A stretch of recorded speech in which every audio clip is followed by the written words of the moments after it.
today's emergency edition of the BS Podcast, special Knicks Freak Out Edition, brought to you by ZipRecruiter. You know what's smart? Keeping Porzingis. What are you doing, Knicks? You know what else is smart? Going to ZipRecruiter.com/BS to hire the right people for your business. They identify people with the right skills for your job. They actively invite them to apply. Right now, my listeners can try ZipRecruiter for free at ZipRecruiter.com/BS. ZipRecruiter is the smartest way to hire. Let's talk about TheRinger.com. We're breaking down all things basketball. Anthony Davis wants to get traded. Porzingis did get traded. You can read all about it on our website. You can listen to the Ringer NBA show. You can listen to all of our podcasts, actually. You can listen to me on a couple pods this week that aren't this one. The Rewatchables, we did Proof of Life. I went on Cousin Sal's podcast to do part one of our Super Bowl props that we will finish and put up tomorrow. So that happened. And then I actually went on House of Carbs to talk about this new LA steakhouse that I went to called Chispaca, which was delicious. So check all that out and then come back tomorrow because we're going to do a fourth podcast this week. This is what happens when we have emergency NBA news. We add podcasts. Coming up, a whole bunch of people to talk about one of the most perplexing NBA deals in a few years.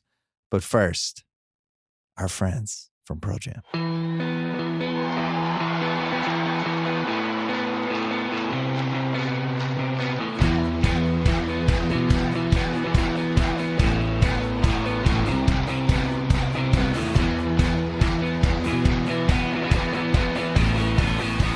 All right, it is 1:20 Pacific time, Thursday. This is an emergency podcast.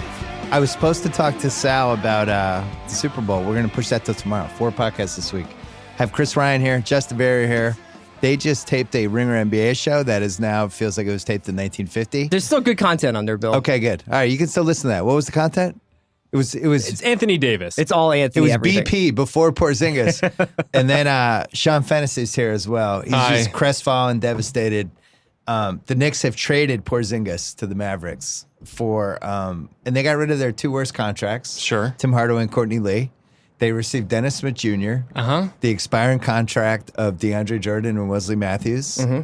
And I think Trey Burke went to the Mavericks as well. And there's like some future pick that we don't know what it is. It's basically a salary dump with their franchise player. Rarely seen. Can you just give me a little bit of context? I really feel like I'm losing my mind. Because he was so high on this like 10, 15 minutes ago. He was like, this is great. No, that's not what I said. That's not what I said.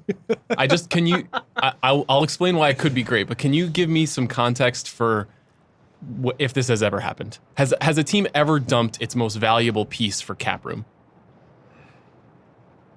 I don't think it's ever happened. So cool. Let's start here. By doing this, the Knicks are basically saying we're getting Kevin Durant and Kyrie Irving this summer. Right. We're getting both of them. So that's the first thing. It's funny hearing all the Knicks fans flip out on Twitter, but that was my first reaction, like, holy shit, they're actually getting those guys. And then as a Celtic fan, I'm like, oh, fuck. We're going to lose Kyrie Irving. What was your basketball take there, Justin? I would say just fear if you're a Knicks fan. Like, if you have this cap space, are you really all that comfortable with Jim Dolan putting it to use, considering like how they've done that in the past? Yeah, if there was any team, if that was their plan, if there was any team you would trust less with that plan, I don't know of them. By the way, it's pouring rain here, and I think it's God as a Knicks fan. And it's sobbing. Jason Gallagher crying with happiness. It's tears. Yeah. So the last time we did this was 2010.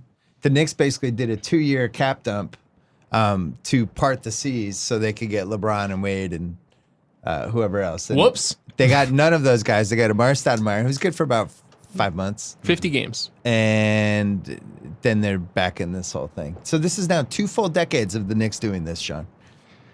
I just said to our colleagues today that this is the first time this morning that I have felt good in 19 years about what the Knicks are doing. They finally leaned into the tank after years after the Patrick Ewing to the Sonics trade that they should have been leaning into the tank.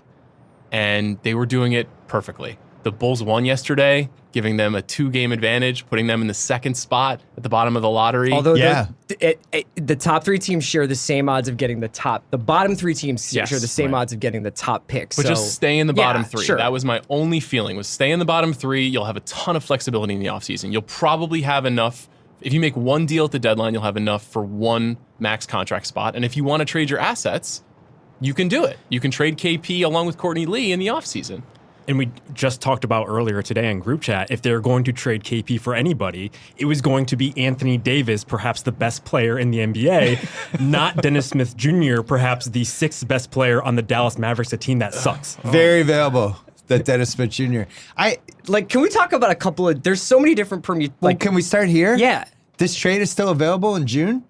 Of course, Sure. The Knicks. Sure. Of course it is. Dallas This is is why going to be like, hey, man, if June comes around, we're not this is taking one of the Porzingis. craziest things about these last few days, especially the Anthony stuff. And this thing is like, what do these guys know about the summer that we don't know? Well, I think we know. Well, I guess the wrinkle here is the reporting, since the initial reporting, is that KP will only sign the qualifying offer in Dallas.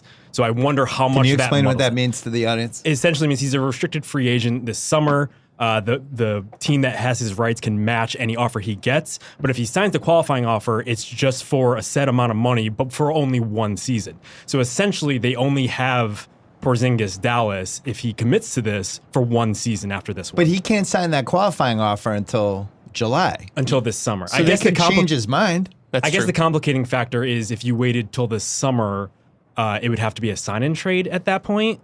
So I guess that's why they moved now. Why they moved now for this deal is a completely whole other thing. That was the rationale for why people felt like the Knicks had no chance in Anthony Davis, because there was the expectation that he had no desire to play in New Orleans and that we don't know what the future of that franchise is. So KP not wanting to be there obviated the opportunity for them to get Anthony Davis, which is fine. The Knicks should not have been trying to acquire Anthony Davis because they didn't actually have the assets to get him. What they should have been doing is holding a spot for Kevin Durant, trying to draft Zion Williamson, and having Kristaps Porzingis, probably one of the 25 most talented players in the NBA, on their roster. At least one of the best assets. Well, maybe they were worried that they didn't think KD could come unless they had the second max slot. KD's like, I'll come, but you have to get the second max slot. Right. So then they panicked and they did this. I hate when teams make a trade that they don't have to make. And it just feels like there could have been a better offer. Like I asked you before we started taping, where was Sacramento in this? Right. Could Sacramento, they had all the same expiring contracts. Could you have at least gotten Marvin Bagley out of there, who I like a hell of a lot more than Dennis Smith Jr.? None of us, do we think he'll ever make an All-Star Also, team? just how did this go from 2.5 hours ago, Kristaps Porzingis is unhappy with the losing culture in the Knicks, to Kristaps Porzingis is a Maverick? That this was like so fast. Well, what do we think happened? Do you think he wanted to come back? And they were like, no, don't come back? That's been the understanding in New tank. York. Yeah, in New York, it's that he has wanted to play and that he feels like he is going to be healed after the All-Star break, and they don't want him to play because they're tanking. Now, it's unknown now what they're going to do with these new assets. Do you just let Dennis Smith Jr. play 35 minutes a game and maybe win you 5 games you shouldn't win? Do they immediately waive Wes Matthews and DeAndre Jordan? I assume so, but maybe not.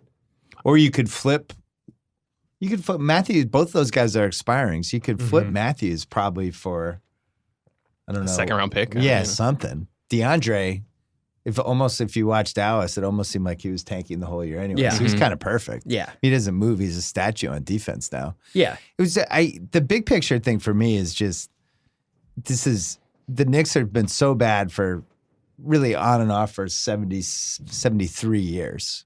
You know, the Celtics. Haven't we all? Just that, yeah. Jesus Christ. The original franchises who have the same names that they had in 1946 when the league formed were the Celtics and the Knicks. Yep. The Knicks, they go through, they made 3 finals, I think, the first 10 years. Then they cratered. They were terrible for almost the entire Russell era. They have this brief comeback with Willis. They win some titles. Then they crater again. It's terrible, it's terrible, it's terrible. Bernard King, oh, this is fun. Oh, we made the Eastern Finals. He blows out his knee. They get Ewing. From 89 to 99, they're relevant. And then the last 2 decades, except for the basically 1.5 Carmelo years, not relevant. This is a team that has been awful, like for 70% of its existence. Sweet. Literally 70%. I've looked for They're reasons a to quit joke. so many times, and they keep giving fans reasons to quit. Like Knicks fans, even if this works out, even if this is KD, Kyrie, and Zion, or RJ Barrett, or whoever, it still feels like the wrong move. It still feels like the wrong move. That's amazing. You guys just don't have enough guys. Yeah. I mean, like, that's just KD and Kyrie is going to get you pretty high up in the Eastern Conference, but that's like, you're in a tough spot. You know, I guess to be fair, this trade is not available in June because those were expiring contracts. Right. So they're looking at it as this is our last chance to get rid of $30 million of contracts for next year that we could turn into Kyrie. So if you're the Knicks, you're going, all right, just stay with me. When we get to July, this trade is really Dennis Smith, KD, and Kyrie for Porzingis. You do that every time. The problem is we don't know if any of those guys decided there. Is that Bill from Long Island? I think it's Steve Perry. Yeah. Steve Perry? No. Okay. What's his name? Oh, Scott Perry. Yeah. Scott Perry? Yes. Or Steve Mills? Steve Perry sings Steve for Journey. Perry. Yeah. I wish Steve Perry said made that. a trade today. I'd feel a lot better about it. Can I throw up a conspiracy theory out Yeah. there? Do we know how healthy Kristaps is? Well, that's the rub with him, right? I think that's why the Celtics were afraid of really diving in on him. So that I think the case goes both ways on this deal then. If it's possible that the Knicks have just traded Kristaps Porzingis at his lowest possible value over the last 4 years, Yes. or at his highest possible value. Because they think that there's something wrong with his legs or Yes. something, or his back or whatever. That it is. had always been the buzz with him. to Lower be leg fair. stuff. Yeah. It was lower legs. It's hard for a guy This guy's that gonna- big to play for that long. It is a checkered history for the 7'3" and up guys. They really have not, except for Kareem, who's an alien. You go on down the line, it has not gone that great, and that was the big fear with him. But when he got hurt, he was playing awesome. Remember that? Yeah, he was of like course I remember 27. that. Hey, Sean, do you remember when Kristaps was on the Knicks and he was incredible? I mean, he's literally the only great player they've had since Patrick Ewing. I know you guys have been trying to save Carmelo's reputation in the last few weeks. I know Justin is with me on this one. Carmelo look at me. I was think- not a great Knick. I also don't think Carmelo is a Pantheon player. He's like the Fire Festival of the NBA. I don't know why we Completely. keep talking about this. I'm just so psyched out because that trade is the kind of mortal wound that ruined that franchise for 5 or 6 or 7 years. And this feels similar. Okay. This feels similar. Well, how many teams are saying to themselves, come July, we're going to be a player? Seems like we have an inordinate amount. And no free agents. Like, who is actually going to change teams? Because Klay Thompson isn't. I thought Jason Concepcion nailed it when he said that ultimately this feels a lot like Tobias Harris and Boogie Cousins in New York and not KD and Kyrie. I like if it turns out to be something like that, that is dark. I actually think they're in a dangerous place with their fans. Because if this doesn't what? work out, And Brooklyn is rising. So they'll only make $1 billion next year instead of $2 billion. I know at some point your fans just have to. It's like a bad marriage where at some point you just have to get out unless Yeah. you're Irish. Well, I think that Catholic, the bigger issue with any keep NBA trying to team quit. right now is that, like, as we're seeing more and more, I think that like younger fans are more player allegiant than team allegiant. So as Right. you get older, guys like Sean, guys like Brian Koppelman are going to be fewer and farther between. They're not going to grow up with like diehard allegiance to the Knicks. They're going to be into KD. Having said that, though, didn't James Harden just last week or 2 weeks ago say how much he loved playing at MSG? Yeah. It's still a Oh, spectacular sure. I mean, LeBron environment. said the other when Wade came to town, he was like, it was always going to end here or the Garden. I mean, Yeah. like it's there. It's still out there. They said apparently that Dallas game the other night where Dennis Smith got a triple-double. But I had a couple friends that were at that game, and they said the energy was off the charts because of Luka. It was Luka's first MSG game. Mhm. And it was just like, that's when MSG is really special. And that's been the irony of the last 20 years of just a fucking shit show. But what's funny is, you mentioned like Koppelman and Goldman, who just died, who's I know, rolling I was over in his thinking of grave him. right now that they traded Porzingis. But like, everyone's like, oh man, the glory days with the Knicks. And the glory days were like 1968 to 1973. That was 50 years ago. And then it's like the Riley Knicks, man, that was like 5 years. And then it's like, oh man, Melo and JR. That was like 9 months. It's like, there are no glory days. I know, The Knicks I mean, are terrible. We romanticize the 90s teams because they represented something that felt very New York, but was ultimately a very ugly form of basketball, and they were a failure. That team was a truly heartbreaking generation for basketball fans in New York. So They came the closest anyone ever came to beating Jordan and didn't. Yep. They Should have. They had a 3-2 lead in the 94 finals and had a lead with like a minute left and blew that title. And then they lost on 95 was the Ewing, the finger roll from 4 feet away. That was probably the best out of all those teams. Thanks for asking me to be on this podcast. Yeah, it was great, right? And then 99 was like the last really fun Knicks team. That made the You've been finals. talking a lot about like historical aspects of this stuff. Can I ask you a question? Yeah. Has it ever been this out of control?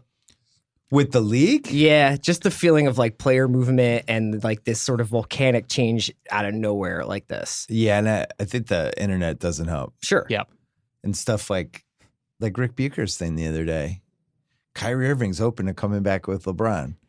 Can you imagine if somebody was covering The Ringer day after day, like NBA players are covered, where it's like Justin Verrier open to going back to ESPN, and then he'd come into work the next day, and we'd all be stink eyeing him, like, "Are you going back? Like, what's going on here?" He's like, "I don't know where that fucking came from." Well, but that's what it's like to be an NBA player every day. No comment.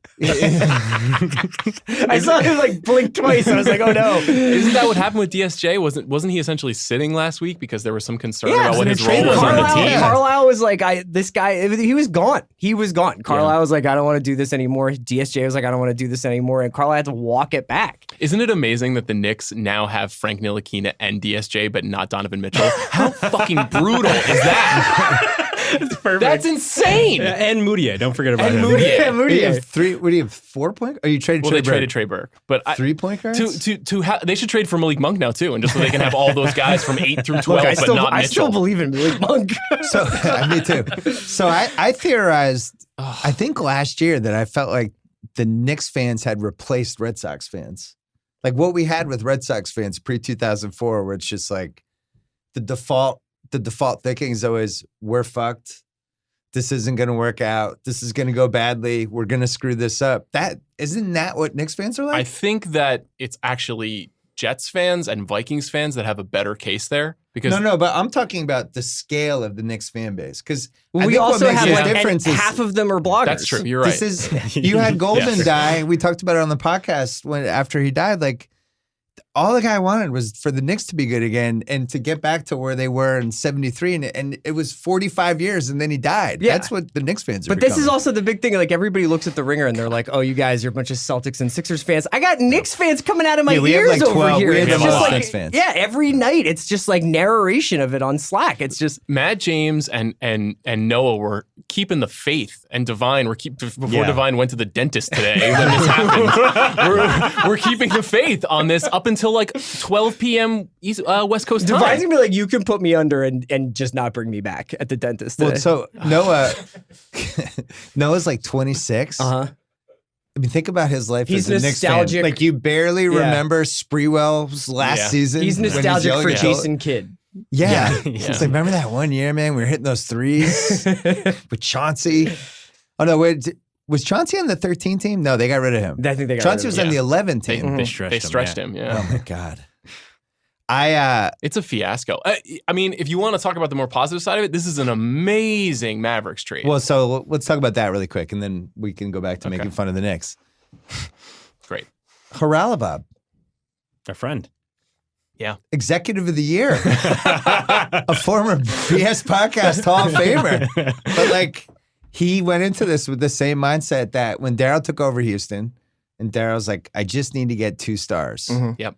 And then eventually that moves to, "I just need to get 3 stars." But yeah, I just got to have 2 stars. I don't care who else is on my team. Just got to make sure I have 2 guys who make a difference. And now Dallas has these 2 guys that are kind of perfect together. If KP can actually stay healthy, but Doncic can. And even if KP create. can't stay healthy, it's not the end of the world for Dallas. No, I mean, what did they really give up? Right. They gave up a first-round pick and they gave up DSJ, who they didn't want to have on the team anyway. And they've learned over and over again they're not necessarily a free agent destination. Right. Well, you are if you have Doncic and KP. I agree with you, but here's if- the other thing: are they a stealth kind of 8th seed now? Depends if If KP Porzingis comes back in Yeah. like 2 weeks, Do they and- literally have enough guys on the roster? So they have Hardaway Right. Jr., Maxey. Courtney. They have Doncic and KP theoretically. Yeah. Mhm. Cleaver. They got Harrison Barnes. Boy. Oh, Barnes. Barnes is like a competent NBA player. Definitely. If he's your 3rd or 4th option, that's good. Dallas is 4 back from the 8 spot. It's feasible. If KP came back in a week, it's It also probably depends on what year the And pick Atlanta is has attached their to. pick next year, right?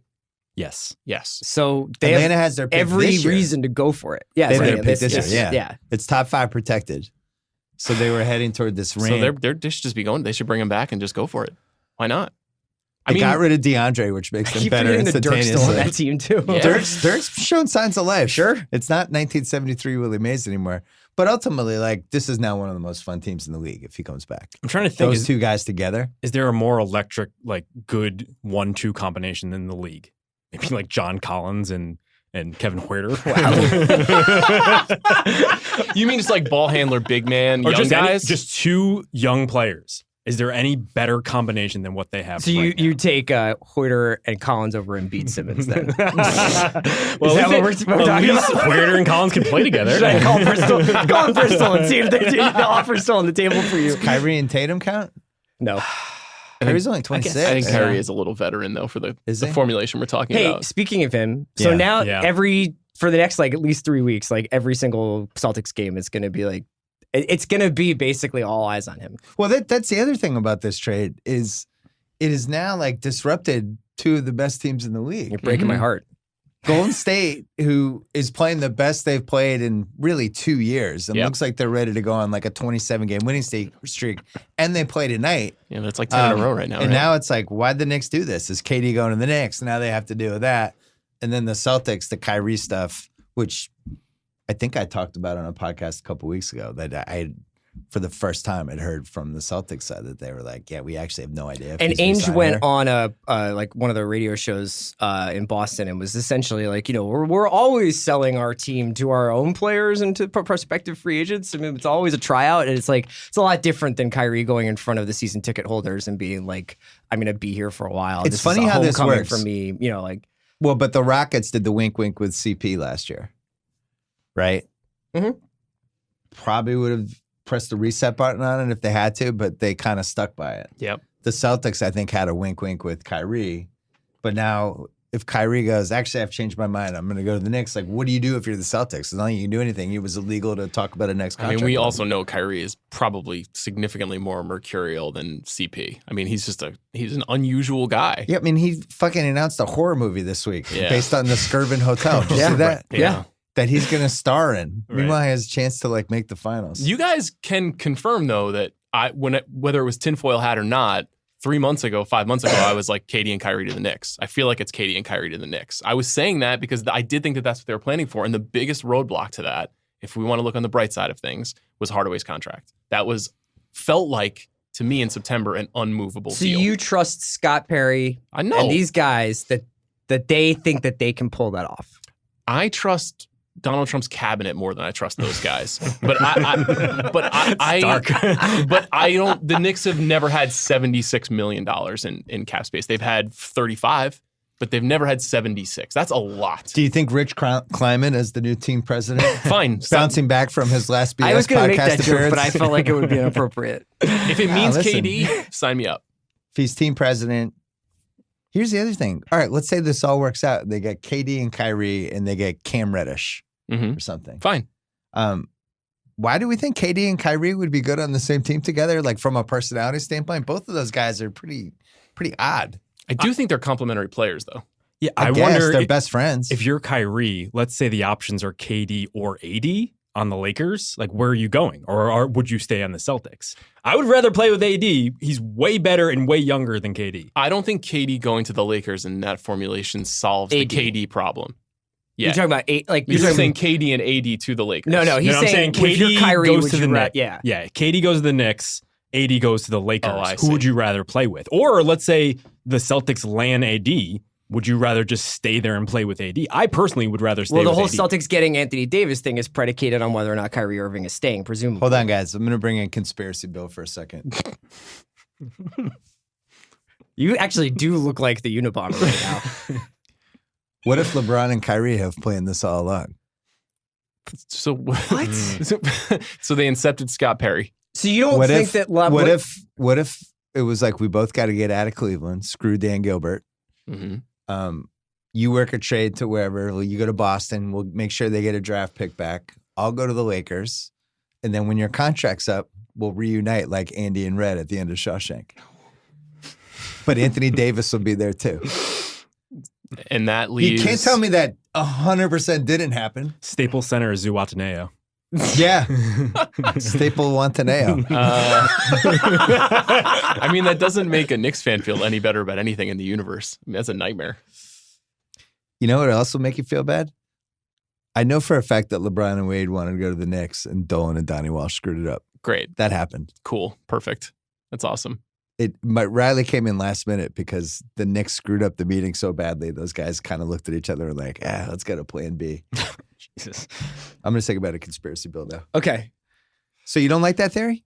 I think that's the problem What we're if dealing Kyrie with and right LeBron now. are way It's like closer it's than like the anyone stuff that realized? seems like it would be fringe thinking.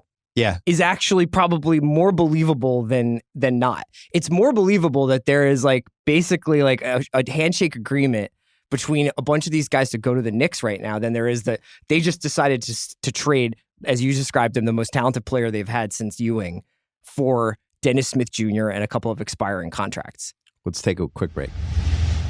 We're taking a break to talk about To Kill a Mockingbird. You might have heard Aaron Sorkin was on this podcast, Academy Award-winning screenwriter and playwright. He discussed his long career, all the great things he did, including The West Wing, The Newsroom, Social Network. Well, he has a new play on Broadway. It's an adaptation of Harper Lee's Pulitzer Prize-winning To Kill a Mockingbird, which was recently voted America's best-loved novel of all time. It has also become one of the most popular and toughest tickets to get on Broadway. It set the record as the highest-grossing American play in Broadway history. It doesn't feature the Knicks, which is a bonus. It's been selected as a critic's pick by the New York Times, and it's been called one of the greatest plays in history by NPR. Two-time Emmy Award winner Jeff Daniels, live on stage as Atticus Finch. Variety said, one of the greatest stage successes of this or any Broadway season is not played to a single empty seat. And while it's sold out for the next several months, tickets would make a fantastic Valentine's Day gift when purchased for available performances this summer or fall. Tickets are available directly through telecharge.com or the show's website, To Kill a Mockingbird, Broadway.com. Check that out. All right, we're back. So I just looked at Twitter.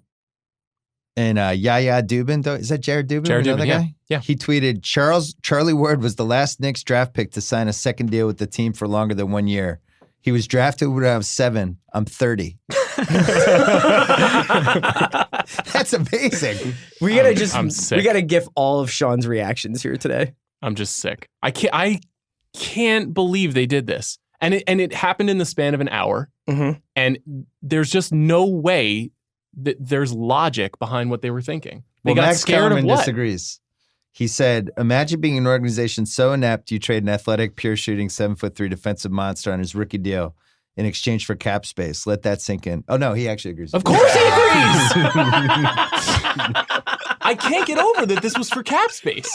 And DSJ, who is by no means an elite player, by no means has But you significant don't know value. how DSJ and Frankie are going to work together. You know what I mean? Maybe like their And also, misses offset, you know? Since this is on the record, let me come forward as a Knicks fan who does not believe in Frankie Smokes and has not understood the cult of Frankie Smokes whatsoever. If Yeah. you've watched him play this year in the up and down rotations of Fizdale, you know that he still has absolutely no offensive game. He has no command of the game, and his defensive skill is, I think, pretty overrated. Like, he just doesn't impact games at all. So why did we trade the valuable guy but not the not valuable guys? What would you have gotten for Frankie? Yeah. Something, anything, just clear Like a space. second round pick at What this are we going to point? do with Frankie and DSJ when we have Kyrie? I think Nephew Kyle has more trade value than Frankie at this point. Yeah, thanks, man. No, you're a good nephew hang, Kyle man. is vital. Yeah, you're a guys. good team chemistry. I need to hear it DSJ every once in a while. they would keep and have him play combo guard off of Kyrie, right? Taking shots away from Kevin Durant. Look, no, I'm not- thank you. Like, We saw that show already. Yes. It's called the Oklahoma City Thunder from 2009 through You think 20. Dennis that's Smith's going to like, the finals. Dennis Smith is the big winner of this trade. He's like, let's go. He always wanted to go This there. is my team now. Big Apple and DSJ. Here This- we go. That guy getting triple doubles and leading the Knicks to like 25 He wins might is hurt my your worst draft pick. nightmare. What- That's What do my you think nightmare. Fizdale Yeah. thinks right now? I think he probably thinks he's getting Kevin Durant and Kyrie Irving. Yeah. Yeah. How about, I think the Celtics should just trade Kyrie right now. To So, to New Orleans? No, if it really feels like he's going to leave. So maybe they should actually like shop him and think about What would you want to what get? would be the future. so well, yeah, is what's for a him. fair return for I don't Kyrie? know. Irving? But Jimmy Butler? Here's this. traded for Anthony Davis. We keep talking about how AD and Kyrie want to play together. why not just trade Kyrie for AD That's what I'm and saying. get Drew too? Just take both of those guys. And throw like every Jaylen Brown and a million picks in there. And Yeah, just assume the Pelicans team and do it better. That would be the funniest possible ending of this like 10-year Danny Ainge asset accumulation is to become the Pelicans. well, there's a move where like it could do a 3-way where Kyrie goes to the Lakers, they send stuff to New Orleans, Boston ends up getting AD. Like, I don't know if it's realistic, but Is that ultimately your end game? Is that what you wanted out of this? I gotta say my head's spinning. I don't know what I want anymore because the Knicks doing this makes me think that they feel like they're getting those guys, and it's like I believed in Kyrie in Boston until 2 weeks ago, and then I started getting nervous about it. The problem with it is that I wouldn't necessarily count on whatever those guys are maybe sort of signaling right now being the case in July. Like, I just think that if anything, we're seeing like how fast stuff moves, how things can fall apart and come back together. I mean, Well, I was going to ask you. 5 weeks ago, we were like, oh, the Warriors, they look shaky. Look at the Nuggets, man. They don't look like they're really enjoying their basketball anymore. And now they look like they're going to, like, maybe you just say, like, can we run this team back? What's crazier, this or True Detective Season 3? This is. Like, just for weird theories I can and understand stuff. True Detective Season 3. This is, I don't understand how this goes from that such a weirdly worded Woj tweet, the first Kristaps tweet that he sent out that was like, what was it? They've had meetings and there's concern on Kristaps's part about the culture. Yeah, it wasn't even that he asked for a trade. It was that they came away assuming that he wanted out. He didn't outright say that he wanted out, but that was their interpretation of the meeting. Also, the immediate reaction to that from pretty much every Knicks fan and NBA watcher in the universe was Kristaps being concerned about the losing culture of the Knicks now as opposed to 4 years ago when he was drafted or 6 weeks ago when they were losing a lot of games. He's never, from what I've heard, he's never really been happy about anything the last 2 years. Except for the fact that he's like basically like missed the better part of most of his career, yet is still like a recognizable NBA name because he plays for the Knicks. Yeah. If he was on the Pacers and he had missed this much time, it would have been like, oh, it's too bad Kristaps never worked out. But if you go back in time and through the last 4 years of his career, what were the things they could have gotten for him? If they had traded high on him after that second season when it really looked like he was going to become an elite I know player. for a fact that Jason Tatum pick was the number one pick, I think, was in play. Well, we know Tatum sucks now, so that's good. I'm relieved about that. Would you rather have Fultz? No. Lonzo? No. No, but I think the Celtics... I mean, that draft now looks kind of weird. I think Phil wanted to trade him for that number one pick, but I think Mm-hmm. he wanted more stuff than just the pick. But I think that was in play. I mean, that's painful. So, didn't you said something about that, right? You were like, there was like a 3-hour window where that was like maybe going to happen. Yeah, I think, and then I think Phil, there was some bitterness with the Celtics about that because I think there were some serious talks, and then they realized Phil Jackson was just a lunatic. Yeah. He's going to be leaving the Knicks soon. Can we go through all the things that have changed just since the summer of 2018? Since this morning? Yeah. I'm just going through the standings, doing this off the top of my head. Toronto has Kawhi. Philly has Jimmy Butler, who also was traded to the Bulls in that time in the last 18 months. Indiana traded Paul George for Oladipo and Sabonis. Celtics got Kyrie. Celtics got Kyrie. Detroit got Blake Griffin. Atlanta did that Doncic whatever trade. Trae Young trade, yeah. The Knicks traded Porzingis. The Warriors got Boogie Cousins. Oklahoma City got Paul George. Houston got Chris Paul. Forgot about that one. That whole giant Chris Paul trade. And then Sacramento did something weird. And Anthony Davis wants to leave New Orleans. Anthony Davis wants to leave New Orleans. That's the entire... With a year and a like half left on his deal. 15 of the best players in the league were involved in something over the last 18 months. That's why I was asking, like, do you we say basically, like, do you think this is sustainable? Like, do you think that there might need to be, like, I personally, like, obviously it's good for business. It's also very entertaining. But is this how they want the league to work? The interesting thing that has emerged for me, especially around AD, and I'm curious what you guys think and know about this because I don't know nearly as much as you guys, is just the complete ineffectiveness of the Supermax. The idea that is just not a trump card at all for superstar players. And it's actually a hindrance if the guy is 70% as good as you thought he was, like in the John Wall case, where you do the Supermax and then... Right. It Russell just Westbrook, basically nobody's going destroys to want to you. have that deal. Blake Griffin, nobody's going to want to have that deal. It hasn't really worked. I think the only times it has worked are sure things like Steph Curry. because he has the best team in history around him. I think maybe one other instance it's worked, but the more recent examples just it hasn't worked out. I mean, So it only works with married guys. Way more stable. Could be it. I mean, what do you do if you're a small market team and the Supermax doesn't work? Like, what are the alternatives for the union at the next negotiation? Well, so the NBA has heard this argument because it's a league in crisis and nobody wants to admit it. The league is like in full crisis between the tampering, the player movement, the tanking. Like, this is all bad. And they point to Oklahoma City. Mm-hmm. And like, well, Oklahoma City's a small team. Westbrook re-signed there, and then they traded for Paul George. They kept him, so it's all fine. And it's like, it's not fine. Yeah, 3 years from now, though, because if you Westbrook own is New John Orleans, Wall. if you own New Orleans has now lost their 2 franchise guys, or they're about to over the lose last Davis. decade, right? And They've then had 2 good players in the last decade. They're going to lose them both. San Antonio is probably going to feel aggrieved by that. That Indiana- feels. I don't know if that was a small market thing. I don't think it was a small market thing, but I think it's a team that's that like, whole look, story if was we aren't weird. a free agent destination, if you're Indiana, if you're San Antonio, if you're New Orleans, and you're not going to you can't get into the mix with these guys. Yeah, there's a little confirmation bias probably happening. Like, New Orleans just didn't do a good job over the past decade. The I Spurs had a agree. very weird situation with Kawhi and his injury and how they dealt with that and like what his uncle Sure. wants. Like, how Sure. many crazy uncles are out there that are going Right. to throw off like a top 5 player in the league? Well, you I'm still know, because torn. you covered the Pelicans. Mhm. They went all in really quickly with that Drew Holiday trade. And, you know, in retrospect, that turned out to be a good trade. But I think the one model that we've seen really work, if you have a gem who's like 20 or under, the model that works is the KD model in Seattle, where they were like, we're going to be really bad for 3 straight years. So we're going to put blue chip guys around this guy and we're going to grow this. Mhm. Now, maybe it didn't work because they ended up having to trade Harden and I mean, it all you're- got screwed up. But that's how you build around a young star. And what you're outlining is what I was screaming for 3 years ago with Porzingis. I was like, the Knicks need to strip this team down. They need to win 12 games a year, and they need to acquire picks to build out more assets, not unlike what the Sixers did, because there was no upside. The likelihood of them making the playoffs with the Courtney Lees and Tim Hardaway Jr.'s of the world was very minimal. And I'll never get over that Hardaway deal. That's like one of the worst contracts in NBA well, Courtney history Lee in my was mind. bad too. He was, but that was like $50 million, like $75 million for Tim Hardaway as your number 1 option is insane. While David Griffin, I believe, was en route on a plane to New York to interview, and after that, it got canceled. It's so funny that, you know, we see this over and over again in sports where you have somebody like a Phil Jackson who's passing through and he's clearly not there for the long haul, but now he wants something good to happen in the short term because otherwise, what do I care? I'm getting fired anyway. And then that leads to $30 million a year for Hardaway and Courtney Lee, where anybody who knows anything about a basketball would have been like, just keep your cap space, roll it over.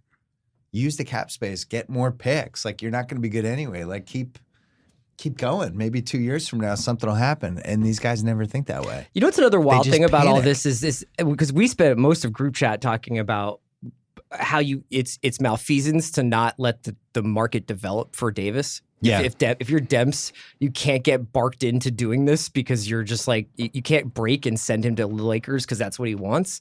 Like, you have to get the Boston offer first. Yeah. Where was the rest? What were the other Kristaps offers? Because there was like 5 minutes where Zach Lowe was like, "Watch out for the Spurs here for Kristaps." Why? Why not let like That was ridiculous. See what Miami wants. Like, see what there's a number of teams who I think would have taken a pretty big swing to get Kristaps. I would have loved like Buddy and Bagley in a pick. Like, that would have been Exactly. amazing. Exactly. I would have been so much happier with I don't that. know if I would have. If you're the Kings, I don't think I do that at all. If you're the Kings. No way. Because I don't think I can keep Porzingis. I'm Sacramento. yeah, maybe. But maybe you say I De'Aaron think the Fox is trade- there. He's a legitimate top 50, No, the 75 player. the trade was Bagley. If you just done that exact same trade, but you put Bagley in the DSJ spot, and you bring Porzingis in, and you hope that he loves playing with Fox and Hield, and now you really have something. Maybe he'll stay. Yeah. I don't know if he's one of those guys that cares about what cities he's in, but we just learned he wanted to leave New York. Yeah, So but you're talking he about wanted, like, a a good tire fire situation. franchise. I mean, really, you just outlined the last 75 years. I mean, they're despite the fact they're in New York, they are so badly run and have historically been so badly unbelievable. run. Like, you just can't compare it. It's not like being in Boston or in Los Angeles because they've literally ruined the value of being in New York. there was you go back like when they hired Donnie Walsh, post Isaiah. It's really amazing. I mean, now I'm going backwards. Like Scott Layden was also really horrible. Yeah. Dave Checketts was bad. Isaiah was, I still think, the worst GM of all time when considering all the things he did. We did this on Slack like 6 weeks ago. And people are like, no, there's brief no, he history. actually drafted well. It's like, no, Isaiah was the worst. But then Donnie Walsh came in, and it was like, finally, they have like an somebody, adult Donnie in the room. Walsh. Yeah. And what they had was, like, I think his health was, I mean, it's not his fault. His health was failing a little, but when they had the LeBron Wade meeting, he was in a wheelchair because he was recovering. So they like wheeled Donnie Walsh in. I think those guys were like, this is going to be the mastermind. This guy's like, he's sick. Like, what's going on? You have James Dolan dressed in all black asking if these guys want to come to a show that night. When's the last time you've looked up stories from that era? Because I've done it pretty recently, and I forgot the fact that they put together a clip of The Sopranos in which they were like, Tony was like, we need to go get LeBron at the airport. It's insane, some really of the bad. things they were doing. And that was the first time that the guys had their own camera crews and stuff. That was the birth of the whole, I'm going to use my My journey. stardom I'm making to a create- documentary about Because this. it was yeah. like The Paul George. Yeah. Chris Bosh had one, Dwayne Wade had one, LeBron did the decision, and that was the first time. But And I now, thought- let's let this some bad content. I mean, we don't have to adjudicate like 2012 Knicks or anything, but I actually thought that even though they were not able to land the big fish and LeBron and Wade, a lot of what Donnie Walsh did during that time up to the Carmelo trade, I really liked. The assets that they acquired, drafting Gallinari, Wilson Chandler, those were entertaining teams. They were a good fit for Mike D. And even though they were never going to win the NBA title, they were accumulating young assets. And they spent those young assets on Melo, which was a huge mistake because he was going to be a free agent. It's not unlike some of the situations that have played out in the last 10 years with guys who are on the precipice of free agency, getting dealt, and then you realize that you've just wasted your assets to sign somebody to stay with the team. But Well, hold on. If we're really going to legislate the mistakes, they give $100 million to Amari, which is fine because the idiot, they had what was it called? The amnesty clause was coming. The stretch. So it's like they knew that was probably coming after the next lockout. The mistake, the biggest mistake in Knicks history, recent Knicks history, was the lockout ends. They used the amnesty on Chauncey Billups so they can then sign Tyson Chandler to have their quote-unquote big three. And then they had no amnesty for Amari, and he just destroys them basically for the next 4 years, and that was it. But if they don't use that amnesty on him, I would argue that what destroyed them was building your team around Carmelo. I don't think that was ever the right choice. Well, poor Carmelo. there's constantly He this was number push and- 3 MVP in 2013. That's a good trade. He was the third best player in the league. In But not if he 2013. would have just gone 3 months later, right? Yeah, I that's mean, he wanted to get paid.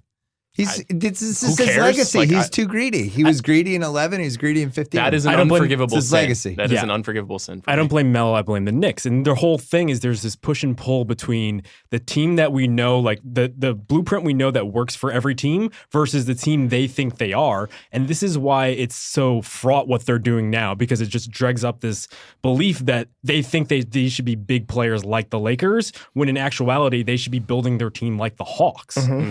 I like what the Hawks are doing. Couple tweets from Zach Lowe. Just landed. Has Zach landed yet? He said Dallas should call KP's bluff on qualifying offer if he makes it. He said yes to cap space sign go for NYK double max. Blah blah blah. Overlooked possibility. Knicks grew weary of KP's justified complaints. Said enough. Then he answered right or wrong, and the answer to the Knicks is almost always wrong. I do think front office org feeling like KP just didn't trust them and would never trust them was a factor in them cutting bait at this time early and at this price. How much more value does he have if you just do this trade in September? Like before the season started? Well- If you do, you can't do it in September if the goal of the trade is to get KD and those guys. The thing is, if I I'm don't K- even think in September there, because we didn't really have the Kyrie stuff in September, right? you don't have the expiring contracts at that point. Yeah. And KD would have already. It just doesn't work. The math is like you have to do the trade now. Yeah, the qualifying offer, you'd have to pay him something in double-digit millions, I'd assume. I meant last September. I don't mean this. last September. Yeah. I meant when we don't When feel he was like hurt. Yeah, but we don't feel this ambient pressure that burst after an hour is so confusing to me. And it does really seem like Dallas and the Knicks just started talking. I mean, they just put this together like that. So Are people in their 20s just unhappy? Like, is the Ringer like this? Is everybody unhappy at the Ringer? Yes. Kyle, are you happy? I'm doing great. You're not going to ask for a trade, are I you? went to Utah, dude. I'm You're good? Yeah. Kyle, can you protect the rim and shoot threes? I do my best. Maybe millennials look just for reasons to be unhappy. I'm trying to sort this out. I don't understand why. How is everybody in the NBA unhappy except for three They're not guys? unhappy. It's like they're boring if they're not moving. It's a constant churn of action to create more interest in who they are. It's not if you just are like, hey, I'm going to stay in New Orleans for 7 years. You'll just always be Anthony Davis, the guy that basketball lovers love to watch. Unless you're married. I gotta go do the watch. That's it? You're done? All right, we'll take one more break. We'll take a break to talk about the Sonos Beam Smart Compact Soundbar for your TV, newest addition to the easy-to-use Sonos home sound system. Look, fill your room with rich, brilliantly clear sound. Talk to Amazon Alexa, hands-free control of your music and more. Connect Sonos speakers over Wi-Fi. Listen anywhere in your house. Be like me. I love the Sonos Beam. Go to Sonos.com to learn more and order your Beam today. Sonos.com. While we're here, we were supposed to have Bob Arum on this week, and we did, and it was awesome. It was actually one of the most fun interviews I've had in a long time. He is 87 years old, and he's hilarious and remembers absolutely everything. One of the reasons we were going to run it this week was because he had some fights that are on ESPN and ESPN Plus, including the title fight, Alvarez and Kovalev, Valdez versus Tomasoni, and a whole bunch of other ones. Tomasoni. It's the featherweights. I don't follow the featherweights, but I'm going to watch that one. Anyway, that's on ESPN all day on February 2nd, Saturday night. ESPN and ESPN Plus back and forth. So sorry we didn't have Bob on this week to promote that, but we have him coming on later in February, and it is going to be fantastic. In the meantime, you can watch those fights and enjoy them. Back to the pod. All right, we're back. We made a trade. No. Chris Ryan's super unhappy, and he wanted out, so we traded him to the watch for Jason Concepcion. Was he a restricted free agent? Yeah, with no leverage. Sign our Jason qualifying Concepcion offer, back. Jason. Is this it? Is this the nadir? This is as low as it can get. Let me get this straight. The best player the Knicks have had in a decade. One of the most exciting young players in the league. He's a restricted free agent. Next year, this summer. With zero fucking leverage, coming off an ACL injury, and they trade him for cap space. Yeah. And Dennis Smith Jr. Why? And the other thing is, the fucking explanation makes zero sense. Kristaps Porzingis had a meeting with Knicks management and hated the direction of the team, hated the losing, and left the impression that he wanted to be traded. And then like 45 seconds later, they had a whole trade structure with multiple players involved. Fucking bullshit. Do you think that there's a That's huge bullshit. conspiracy? Yes. Do you think this has been in the works for a long time? I think this has been in the works for a while because you don't just make a trade in 2 minutes after a guy walks out the door. I think they've been shopping him. And I think they leaked it in order to make him the bad guy. But he hates all of this. He doesn't like the losing. He doesn't want to be part of this. Conspiracy Bill was here before. He's coming back. This is good. And then when he did get mad because they're not letting him know what's going on, they went, aha, spring it, leak it, and now the trade is ready to be done. It's there. The papers are done. This is logical. Yes. Can Conspiracy Bill join you on this? None of the other explanations make sense. What they said does not make sense. So they negotiate with Dallas secretly. Yes. And Dallas says, here's what we'll do. Right. They have that information. They have the meeting with KP today. Right. Where it goes exactly how they think it's going to go because he hates everybody there. And they're like, all right, we'll leak it out. Yes. And I like this theory. This is the only way it makes sense. And the only way this comes good is if they have some kind of fucking back channel to Rich Kleinman where he's like, Katie's coming. Or because if that's how we started the podcast. Because if we're maxing Tobias Harris and fucking Boogie this summer, the building should be burned to the ground. That's the second person who said that. No, I credited Jason with that exact thought. Which the building should be burned. Yeah. It should be burned to the fucking ground. Okay, answer me this. I think what you have just laid out is incredibly convincing. However, that means that there is extraordinary confidence on the side of Knicks management that they're going to get what they want. Does that make you feel any better? I mean, a bird in the hand beats one in the bush. That's a saying that's like 5,000 years old for a reason, because you don't bet on shit that you don't know. Yeah. If you don't know something is coming. In 2010, you got Amari. Yeah, right? This is what I'm scared of, is like the Knicks are back, and it's, like, who? Who is saying the Knicks are back? Like, literally the worst guy in the league? Who are the free agents they could get after Durant, Kyrie, and who? Jimmy Butler. Jimmy Butler, Kemba. Crazy Jimmy. Tobias Harris. Kemba, no.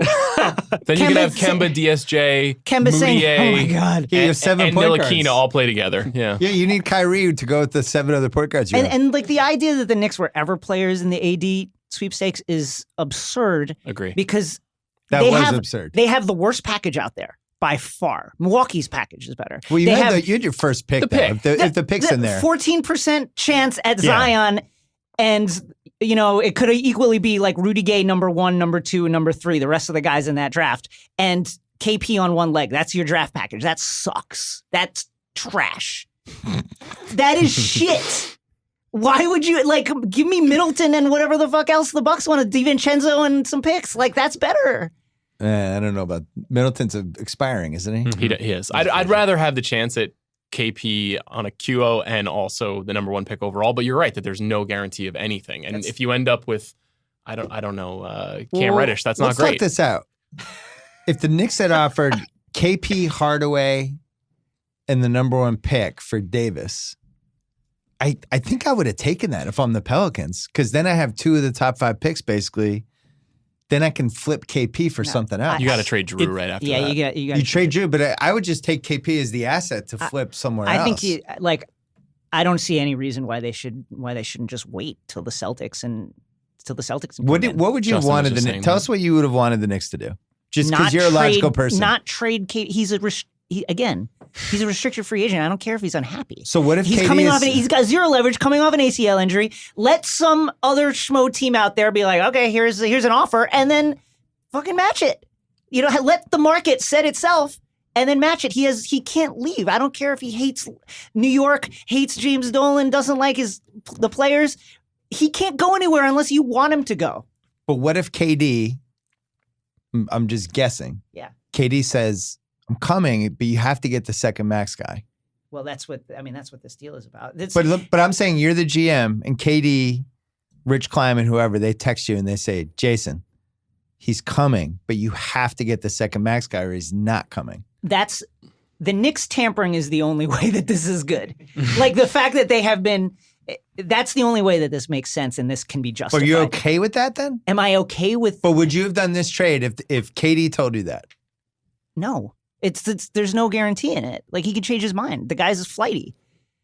Give me something concrete. I'm not gonna tear down my franchise because you say something's gonna happen. But you're in a meeting and all the people that work for you are like, KP hates it here. He was a dick in the training room again. He's not re-signing here.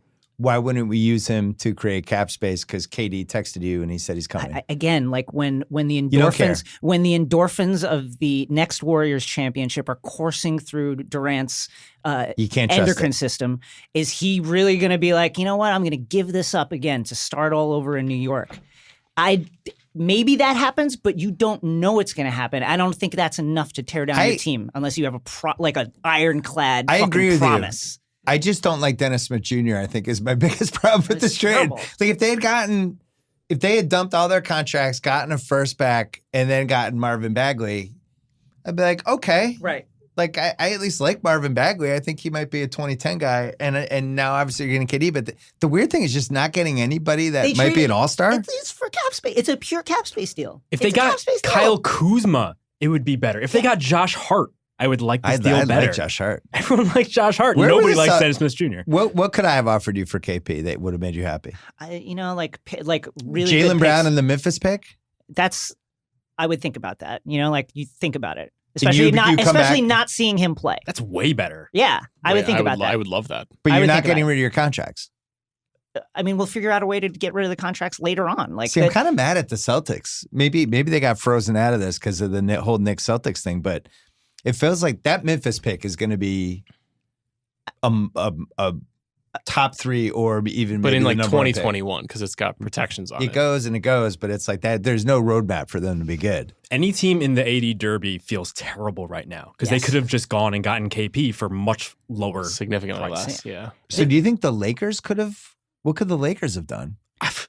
Like I said, I literally think Kuzma and contracts is way better Would you than have taken Dennis Smith. Would you have taken Ingram and expirings for Tim Hardaway and KP?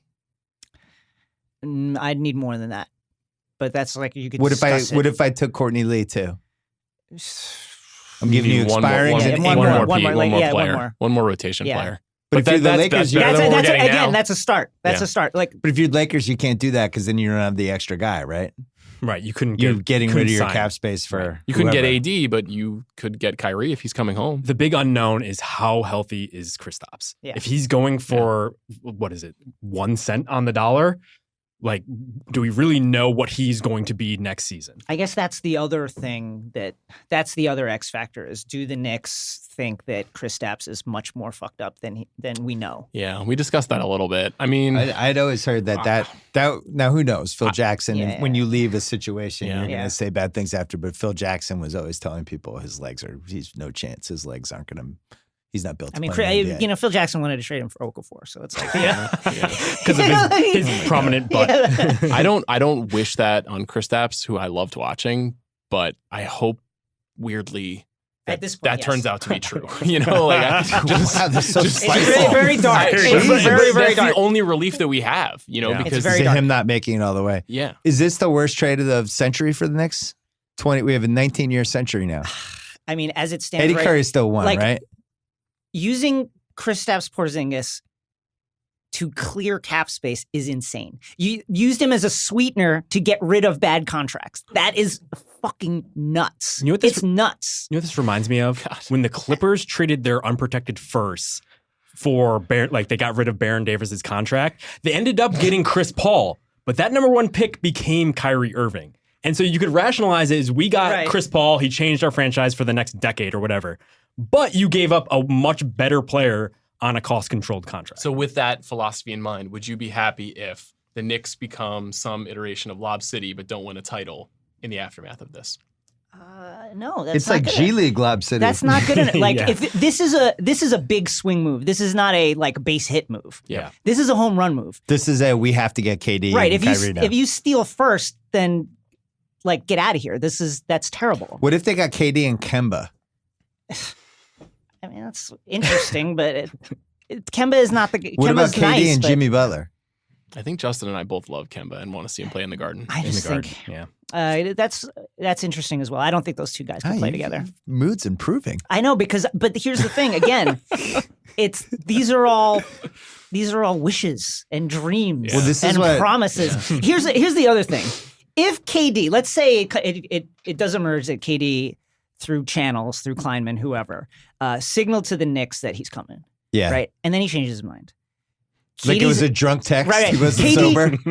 What will the narrative be? The narrative will not be, wow, KD really fucked the Knicks. What an asshole. It will be, haha, the Knicks stepped on a rake again. Yeah. There's absolutely zero liability for KD if he changes his mind. Nobody will blame him because the Knicks are trash. This is why you don't put yourself in this situation. And Kyrie might change his mind a third time after changes his mind the other two times. Yeah. I just want to clarify one thing Justin said over there. Yeah. The Clippers did not clear cap space for Chris Paul because I was a season ticket holder when that trade happened. That was purely being cheap. They gave away their number 1 pick to give it. Basically, they paid the Cavs to take Baron Davis with a number 1 pick. True. And at the time, it was like, you're not putting protections on the pick? There were no protections on it. I was like, well, there's this rule. You can't. And as the only way to come back to haunt us is if the pick was number 1. Because I think they had the 8th best record. Yeah. Right. And then the pick was number 1. And they never should have had a chance to get him anyway because of the trade that was nullified with CP in the first place. So, get sending him to the Lakers and everything. That was a pretty bad trade. In retrospect, what was it? Louis Scola? Lamar Odom. Lamar Odom, who was in a crack house in a year. No, I think actually it was the trade that put him in the crack house. Like he went into the emotional tailspin after the trade. Was he ever a Knick? No. No, but he's from New York. He's from New York. He did have Baron Davis. Baron Davis was on the Knicks and his knee exploded. Yeah. So Eddie Curry's second worst trade ever now? I mean, that was like... But I talked about this already, but where do you put the Melo trade in the constellation of this stuff? Because I really feel like that trade kicked off 7 years of awfulness. And that has essentially led to this. I Excuse agree. me. It's been 19 years of awfulness. You're right. It's 75 years of awfulness. However, that was a bad trade as well, especially considering like I dare you to sign with Brooklyn and we'll pick you up in free agency. They had that option. Yeah. At the same time, they did get Melo back. Who's coming back in this deal? Dennis Smith Jr. and DeAndre Jordan, and it's terrible. There's no play. There's no one coming back. They're getting nothing but cap space. What would you do if DeAndre Jordan gave an interview and was like, "This is my town now," and like really owned being a Knick? I've always wanted to play here. I can't wait to watch him give Enes Kanter level. Oh, this is more run for Enes Kanter now, right? They need to waive DeAndre, Wes Matthews, and these Enes guys need Kanter to go. right now. They need to go. And somebody needs to break Dennis Smith Jr.'s leg accidentally so that he can't play for the rest of the season. Otherwise, it doesn't make sense. They need to keep tanking. We didn't talk about this, but this is an unintended consequence of this trade. So many buyout guys. Yeah. I mean, the Knicks have 3 guys who, if you're just adding them for 2 months for $1 million, I mean, if you can get DeAndre Jordan actually trying again, that's not a bad 10th man. The fucking Warriors are going to sign both of them. Oh my God. Wes Matthews as a 10th man isn't bad. Yeah. If he's your 5th man, he's bad, but as your 10th man, no. And then Kanter, I still believe in as a playoff guy. And the right matchups coming in for 5 minutes. He's Greg So the Knicks Monroe. have 3 of those. About that. And then who are the other buyout guys? Mirotic, if they don't trade him. Oh, you mean in the league? Yeah, there's like a lot of dudes this year. So all these teams that are like, oh, well, they're only like 5 guys, 6 guys. I think it's like an Ilyasova Bellinelli situation with Philly last year, where you're just plucking dudes, and all of a sudden now you have a bench. It's a dark day. Jason doesn't want to hear this. I don't want to hear it. The Knicks are liars. They're just straight out liars. They lied about the leak is a total lie. They used Woj to leak this absolutely spurious story about KP getting mad. It's bullshit. Oh, that was the last topic I had. Does Woj just have too much power now? Like, can you imagine in politics if there was just one Woj and he just controlled all the information that everybody read at all times? This is basically what's happening. He's the 31st franchise. Yeah, Winhorst we said thought that we as a thought joke.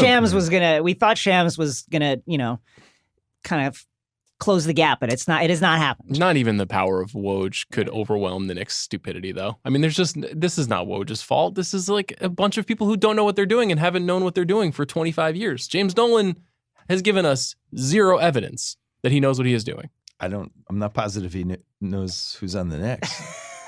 Who are your favorite Knicks right now? Lonzo Trier, Noah Vonleh. Lonzo I Trier's loved really- I like watching that both guy. of them. Everybody else, Vonleh has been good. he's been pretty good. He's been good. He's like a great, if he's your bench Eighth big, man. He's your 8th man. he's great. I think Moutier is still there. He's fun once every 5 But weeks. he's like a don't give me the 13th win accidentally Yeah, guy by yeah. going off Yeah. for 45. 100%. I remember I wrote a column for, even before Grill and ESPN, in like 2009-10 about the illusion of hope. That this was the NBA. This is the biggest thing about this century is these teams now, instead of just trying to be good, trying to sell their fans, this summer we're going to have cap space.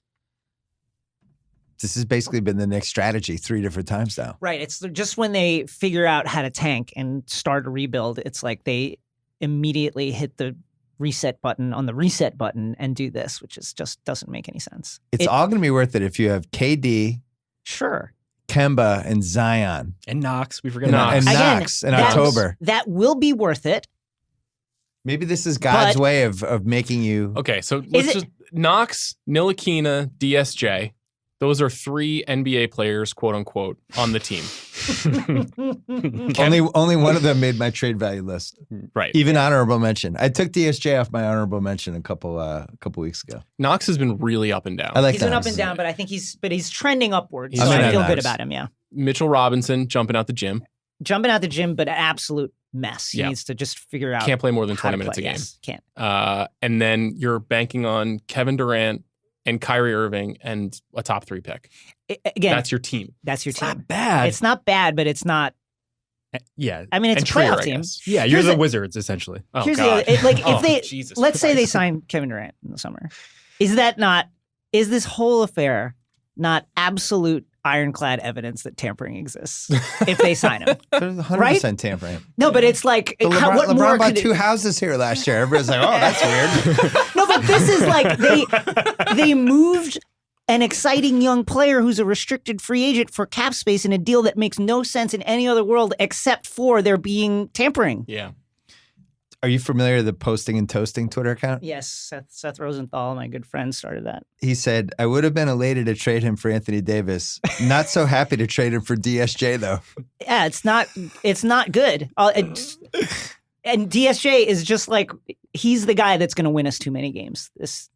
Yeah, you're almost going backstretch. to... Eddie, too. Remember the movie Eddie? Yeah. Eddie, too, should be just kidnapping him the last 10 games of the season, He's the making guy sure he that's doesn't ruin your pick. He's the guy that's going to miraculously win us a game that absolutely cripples our lottery chances towards the down stretch of this season. Most incompetent NBA franchises right now. Knicks won or New Orleans won? New Orleans. New Orleans won? I mean, how do we feel about the Kings now? I feel like they've kind of back up. They're man. the top backward 15. their Oh, way yeah. into a good team. Other than not taking a transformative, once-in-a-generation superstar in the last true. round, Pretty bad. things are going great. How about this? The Lakers? The Lakers are bottom 5 right now. None of their good players are good. None of Yeah, I their liked what assets you are any said. good. You had, what was your quote about they're like the rich kid? Yeah, they fell ass backwards into good picks, didn't develop them. They're basically like rich and lucky. They were basically the Sixers without the PR staff they had their own version of the process, which was Kobe, just shoot a lot for 2 years. We'll get some bad picks out of it, and then we'll tank and we'll get in. Yeah, they're born on third base. just didn't They do it. hit a triple. you Yeah, know, I like Ingram's upside, but he strikes me as a guy that we're going to be hearing for the next 5 years how he's about to turn the corner and become something else. I still don't, Jeff Green. I still don't know But a playmaking Jeff Green. what position he is. And I know positions are totally different now, but I just I can't get a grasp of what he is. Because, like, in my head, I know, like, Jaylen Brown, I get what he is. He's a wing. And Tatum, like, he can be a 3 and a 4. But Ingram seems small for, in my head, I thought he was, like, going to be the 6'11" skinny guy. But he doesn't seem 6'11" on the court. He was supposed to be Durant. Yeah. That was the He's model. definitely not, he's not physically imposing at all. It's almost like he's a shooting guard. Right. Mhm. And he did better last year getting to the rim, but now he's like completely thrown off. I don't know if it's just because his shooting isn't going, so that's filtering down into how he's getting to the rim, or if it's like LeBron playing next to him, he doesn't really know how to operate because he is a ball handler, I think, ultimately, and he's like tasked with playing with like 4 ball handlers at the same time. Yeah. And that hasn't worked. Also, it became kind of like this like overdone story that like he needs to add weight, he needs to add weight, he needs to add weight. We heard that story 30 times. We're 3 years down the road. He still needs a lot of fucking weight. So I just don't know how that's even going to come. It comes down to just like body chemistry. I have a question for the Knicks fans here. Oh, great. From Posting and Toasting again. Here we go. The Be Nice to KP crowd can get out. The new management was presumably very forthcoming with him. He made his choice. He couldn't take New York. He's getting zero praise from us after accomplishing absolutely nothing here. Hard disagree. Yeah, hard to disagree. Okay. I think it was very interesting to watch the Knicks and their lackeys in the tabloid media attempt to leverage KP being actually quite thoughtful and reflective about where the Knicks stand as a franchise against him. He was always saying, I want to understand what the plan is going forward. I want to know what the path is to winning. I want to be part of that. And they leverage that and turn that into, KP doesn't like the direction of the franchise. He's upset. Of course he doesn't like the direction of the franchise. The franchise sucks. Like, prove to him that you don't suck anymore. I think there's a lot of revisionist history that all of their problems were Phil Jackson. And getting rid of him, they turned this new page to this new generation. Maybe Nobody they're even all knows who bad. runs the team. He Maybe might be the Steve guy. Mills is actually just as bad. I feel like I was KP when I was at the Boston Herald in the 90s. I was like, this place sucks. I should be getting more run. You got to get rid of some people. I don't like the culture here. And they were like, fuck off. You're on the worst shift. Steve Mills. So wait, and you're then saying look that what the you Dallas happened. Mavericks Yeah. are the sports guy on page 2? Dallas Mavericks were ESPN. They saved me. Steve Mills, I mean, I think we forget this. Steve Mills is the guy who, when the Knicks all of a sudden didn't have a GM post Phil Jackson's firing, like stole the keys to the car and signed Tim Hardaway Jr. to a ridiculous contract out of I fucking said this nowhere. too. The minute Phil was The gone, minute Steve Phil- Mill did that. He's like, I'm gonna make my mark right now. That was insane. Yeah. It- To and ward off someone else coming in. so I'm pretty sure he's bad. In real time, we knew that was a Yes. horrible signing. I remember when they did that signing, I did the tweet of like, getting him for $7.5 million. Smart move. Wait, what? It's like 75. 3 years, $7.5 billion. Sounds good. It's one of the worst in the league right now. Well, we really the Knicks just give us content, man. It's awful. Yeah, I hope tampering exists. I hope they're tampering. Just this is my immediate reaction to this, Yeah. and maybe this is where we can kind of round this off. Yeah. I thought that this was the biggest risk in NBA history. It's I a was huge trying risk. to think of another deal that was riskier than what they've just done. It's a huge. It's a gamble. It's essentially like Well, considering they could have traded him in June when everybody knows what their draft pick is and done a reboot, you're basically hoping and praying you're getting 2 free agents from this. That's all it is. Not just 2 free agents, but you need 2 max. top flight Yes. max free agents. Anything and if less you don't than get that, then the fans are going to be upset. If it is, even if it's KD and Tobias Harris, I think people are going to be like, what the fuck was this? I don't think upset is the right word. I think it's like, I think the fans would actually revolt. I mean, if they don't get those guys, this leads to those guys getting fired on like July 15th. Yeah, if they don't get Durant. If they get Durant and then they have kind of a weird like 48-win team, it's kind of a fascinating thing because is that enough to just say I reject this team if you have like the 3rd most exciting scorer in the history of the NBA? How amazing would it be if Durant before the Golden State game today was like, I don't know what everybody's talking about. I'm re-signing with Golden State. I don't mean, know that where would this be is coming from. Honestly, that would be devastating. And again, like the garden should be burned down at that point.